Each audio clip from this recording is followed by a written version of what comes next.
Do you hold China responsible for the COVID-19 pandemic, and do you think that the world has done enough to hold it accountable? And if you were to go to be in office again, would you take it up again? So you had two questions. The first answer is yes, and the second one is no.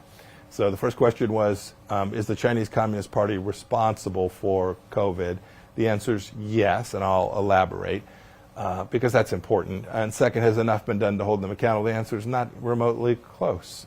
But now they haven't been held accountable in any material way. The World Health Organization is still run by the same guy who's told us that the Chinese were doing a great job in protecting the world. We should never forget that. Yes. He's still in charge today. Imagine the next pandemic. Same guy, same country, same Wuhan lab. When I say that China's responsible, they created this virus in a laboratory.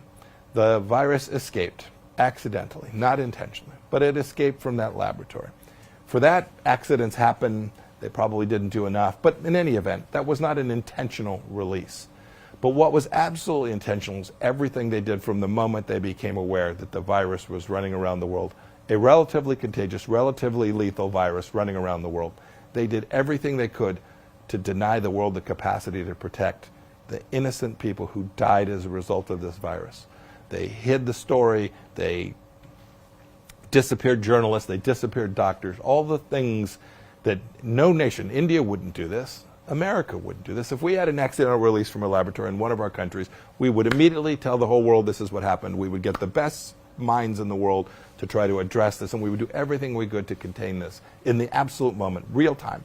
These guys waited a very long time and then sent thousands of people around the world to transmit this virus, killing tens of millions of people, destroying billions of dollars worth of wealth, and setting the global economy back by at least a couple of years.